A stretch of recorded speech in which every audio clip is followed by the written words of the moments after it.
In El Salvador, the candidate for re-election, Nayib Bukele, self-proclaimed as the winner of Sunday's elections. Yet up to this Monday morning, the electoral authorities had only counted 31.49% of the votes. In Palestine, the Israeli regime killed at least 30 people in Deir el-Balah, middle Gaza, a city designated a safe zone by the Zionist army. In Chile, the death toll after raging wildfires in Valparaiso rose to 112. Over 40,000 people have so far been affected by the fires. Hello, welcome to From the South. I'm Luis Alberto Matos from the TeleSUR studios in Havana, Cuba. We begin with the news. Venezuela commemorated on February 4th the Day of National Dignity on the 32nd year of the civic military rebellion led by Commander Hugo Chavez. The president of Venezuela, Nicolás Maduro, participated in the commemorative acts where he received the National Caravan of Bolivarian Fury, which came out on Saturday from several states of the country. During his speech, the Venezuelan president recalled that the rebellion of 1992 was against the imperialism that governed the country through the Venezuelan oligarchy. Maduro assured that elites and surnames who had power until the arrival of Commander Chavez will never govern the nation again.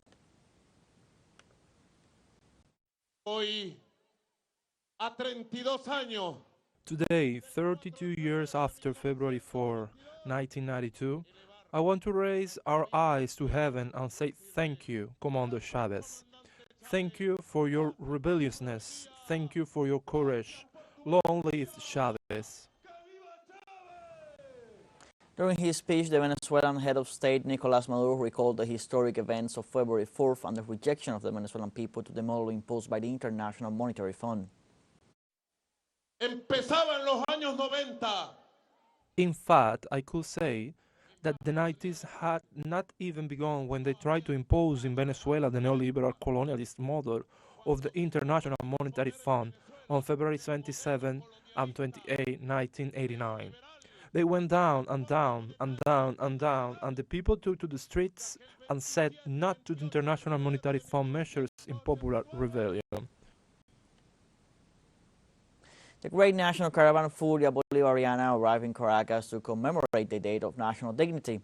Thousands of citizens from different states took part in the Great National Caravan to mark the 32 years of the rebellion of February 4th, 1992.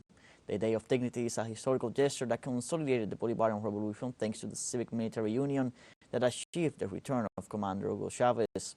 During the activity that commemorated the struggle of the Bolivarian Revolution, the first vice president of the Socialist Party of Venezuela, Diosdado Cabello, recalled that on February 4, 1992, Venezuela managed to subvert the neoliberal project that was trying to impose on the country. Also, members of the Bolivarian National Armed Forces carried out a civic military march through the streets of Fort Tuna, the most recognized and important military installation in the country. The activity took place on the occasion of the celebration of the National Dignity Day.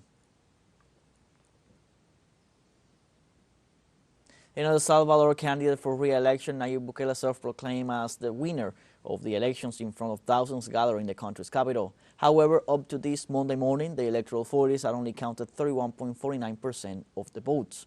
Bukele, when barely 13% of the votes were registered, assured that he had obtained more than 80% of the votes, calling it a historical and world record. As president, he is questioned for intervening in the autonomous powers of the state, which allow him to run in an unconstitutional manner in Sunday's elections. In his speech, besides boasting of crushing the opposition, he also assumed the functions of the Supreme Electoral Tribunal by issuing results when the trend is not yet irreversible. On Sunday in Costa Rica, over 3.5 million people are exercising their right to vote to choose local governments. People will be selecting 6,212 local leaders, including mayors, councilmen, and other authorities. According to data from the Supreme Electoral Court, 100% of the voting stations open early in the morning and will remain open until 6 p.m. local time. Also, the Electoral Court said they will be able to advance preliminary results at about 8 p.m. local time.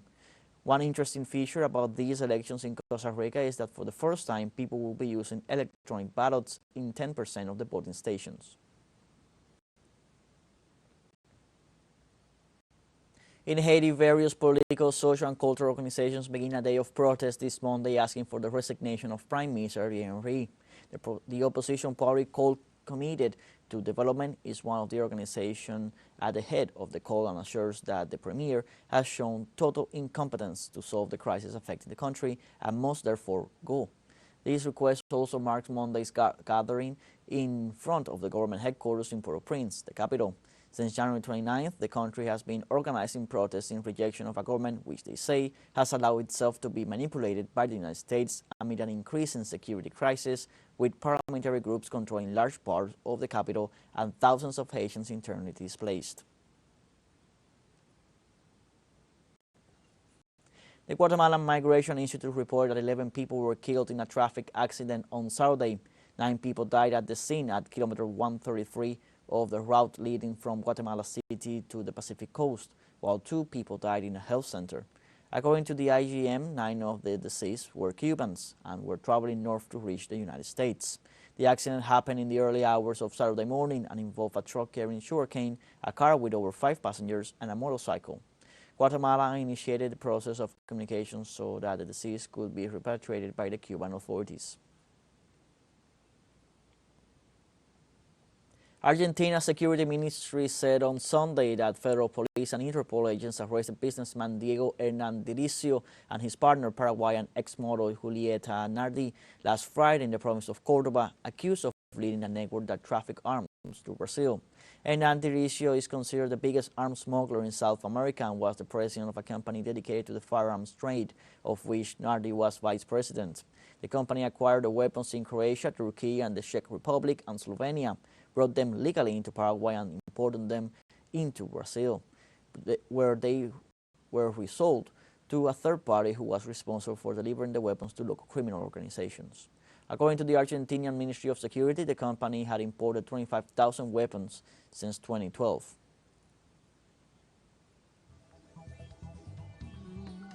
Let's take a short break, but remember you can join us on TikTok at TeleSUR English, where you will find news in different formats, news updates, and much more. Those stories coming up. Stay with us.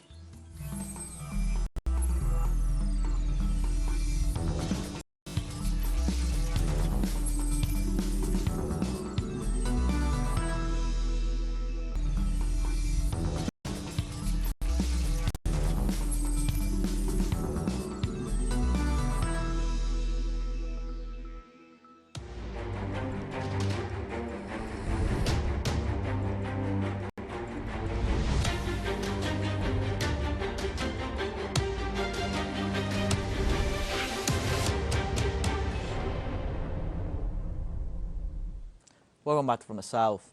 The Israeli regime has been killing civilians daily in Gaza for the past 5 months, most of them women and children. This Monday, Israeli shelling killed at least 30 people in the strip.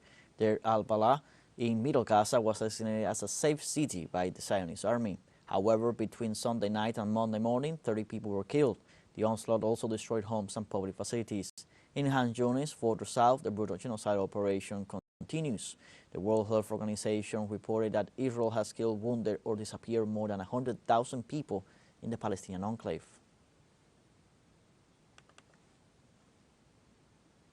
Israeli forces have intensified their attacks on the Gaza Strip as the humanitarian crisis continues to worsen, and international efforts to achieve a ceasefire have been frustrated. Our TeleSUR correspondent Nur Harasin with the details. Israel intensifies its attacks on southern Gaza. Let's talk some highlights. In Deir al-Balah, which is considered the safest area actually in the coastal enclave, a green area where the Israeli army has repeatedly asked the Palestinians to evacuate to the city of Deir al-Balah. From the north, they can go to Deir al-Balah. From the south, they can go to Deir al-Balah. However, what is happening here on the ground is that there is Israeli attacks in Deir al-Balah. Only overnight, 30 Palestinians were killed, including women and children, in Israeli attacks on Deir al-Balah. And we are talking about several densely populated areas like Al-Birka, Al-Hikr, and also Khattab family home. So yes, as I mentioned, 3 people people were killed. Moving to Khan Yunis, there is intensive battles here on the ground between the Palestinian militants and the Israeli forces, even though most of Khan Yunis city, most of the people in Khan Yunis city have evacuated due to the intensive Israeli bombings. I mean, we're talking about whole neighborhoods that were just blown up by the Israeli bombings over the past few days. Moving to here, Rafah, where it's housing more than 1.5 million people, there is actually continuous attacks on the city on Rafah for the past few days, even though we consider Rafah as the calmest area. But yes, there is Israeli attacks. A number of people were actually killed, and this is actually bringing the thought that maybe there will be a very near future Israeli land invasion in Rafah. Nur Harazin, TeleSUR, Gaza. The Palestinian Foreign Ministry has requested the U.S. administration to impose sanctions on Israel's Security Minister, Itamar Ben-Gvir, who called for the expulsion of Palestinians from the Gaza Strip. The request for sanctions was made through a statement which condemned the Israeli minister's statements as threatened, colonialist and racist, which represent a blatant incitement to the complete annihilation of the Palestinian people in the Gaza Strip.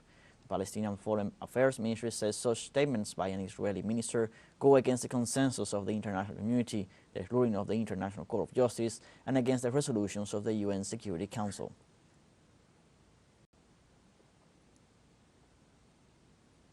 On Sunday in Yemen, United States and United Kingdom Air Forces launched at least 48 attacks against 6 provinces of the country.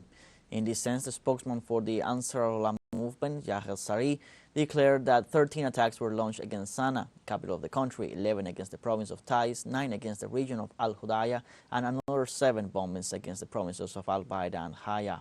Since mid-January, the United States has ordered several rounds of strikes against Ansar Allah targets in Yemen, some in coordination with the United Kingdom and other allies.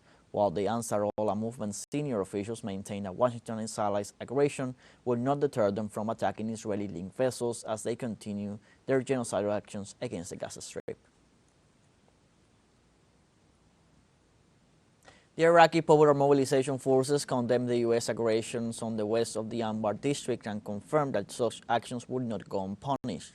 Iraqi Popular Mobilization Forces chief Faleh al-Fayad described the U.S. aggression against the Akashat and Al-Qaim region as a direct attack on the position and dignity of the nation and urged the Iraqi parliament and all political forces to take a clear position regarding this action. Al-Fayad said he would not accept the blood of the Iraqi people turned cheap political currency, and he said Washington's aggression will not go unanswered. The Iraqi official denounced the United States' manipulation of the issue of terrorism and demanded the immediate withdrawal of U.S. troops from Iraq. On this note, Iraqi Prime Minister Mohammad Shah al-Sudani visited the Al-Hussein military hospital in Baghdad to see the wounded of the U.S. attack west of the country. He wished them a speedy recovery and ordered the hospital staff to provide them with all necessary care and treatments.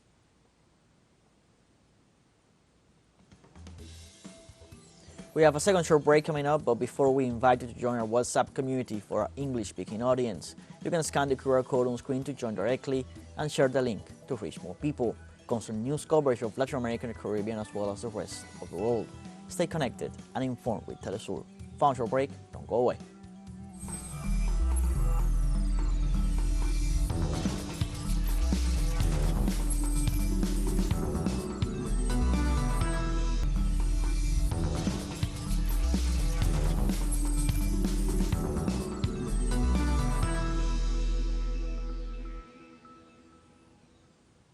Welcome back from the south. In France, Parisians voted on Sunday whether to take SUV cars off the streets of the capital by making them much more expensive to park. This is the latest stage in a campaign by socialist mayor Anne Hidalgo to make the host city of this year's Olympics greener and friendlier to pedestrians and cyclists. Hidalgo is seeking voter backing for a proposal which seeks to triple parking fees for SUV drivers. The mayor's office wants to increase the price of parking passes for cars that weigh more than 1.6 tons and that do not have a special license from local authorities. A 6-hour stay with an SUV car enough to see a show or go to a restaurant would cost 225 euros, about 243 US dollars compared to the 75 euros for smaller vehicles.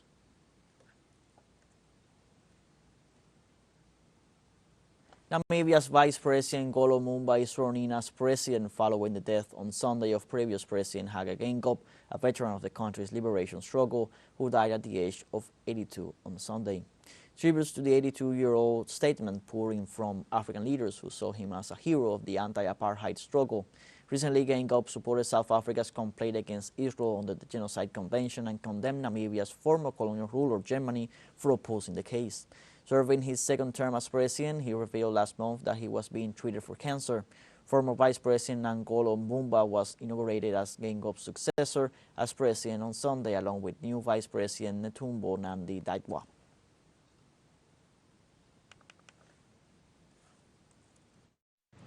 During this difficult period of mourning, I urge all Namibians to remain united and to keep the bereaved family, the bereaved Geingob family and clan in our prayers.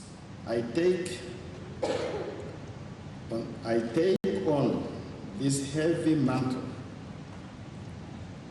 cognizant of the weight of this responsibility, to serve all people of Namibia with utmost dedication and commitment in the service of all citizens. In Senegal, the decision to postpone the presidential election was welcomed by the former ruling Democratic Party, whose presidential candidate is Karim Wade.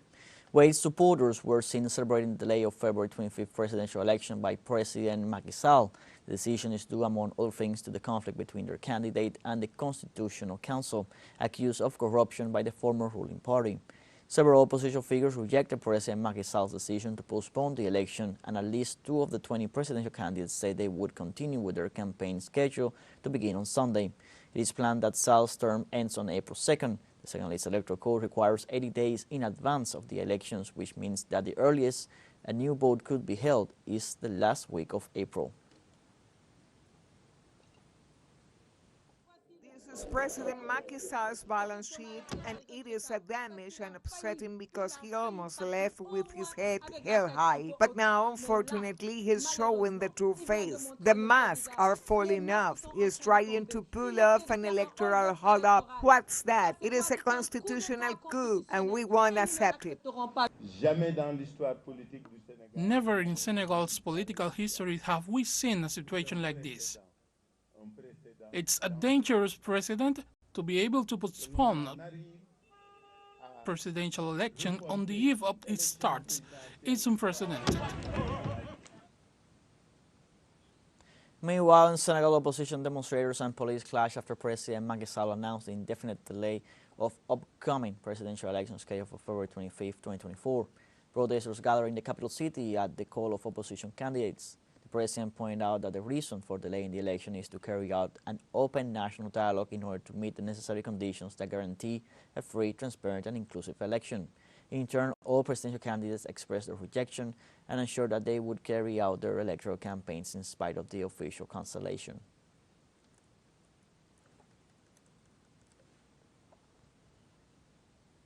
Russia's Gazprom breaks record for gas deliveries to China for the 5th time in 2024. The shipment of supplies through the Siberian Force gas pipeline is carried out within the framework of the long-term bilateral purchase and sale agreements between the company and Beijing. The first gas supplies to China began at the end of 2019.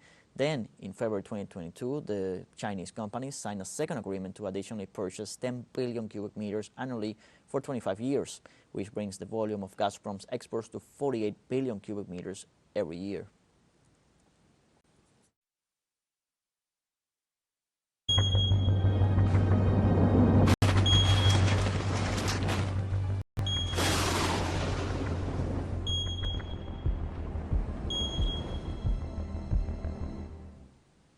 In the early morning of Monday, the last report of the Disaster Risk Management Committee of Chile accounted for 112 deadly victims by the forest fires in Valparaiso. The wildfire affected more than 40,000 people, 3,000 residences, and more than 11,000 land hectares. This strategy has been qualified by the President Gabriel Boric as the biggest since the 2010 earthquake. According to the Interior Undersecretary Manuel Monsalves, 200 people are still in the missing person report. On the bright side of the situation, that has affected this region, 100 kilometers from the country's capital city, is that the weather conditions change for good, with an decrease of the temperatures, which would ease the fire extinction works.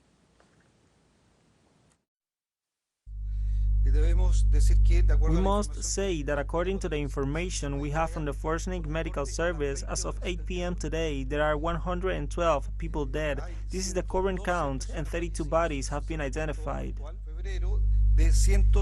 165 fires were counted on Sunday, February 4th. 19 are under observation, 40 fires are being battled, 102 fires are under control, and 4 are extinguished in different regions of the country. We have come to the end of this news brief. You can find these and many other stories on our website at telesurenglish.net. You can also join us on our social media on Facebook, X, Instagram, Telegram, and TikTok. For TeleSUR English, I'm Luis Alberto Matos. Thank you for watching.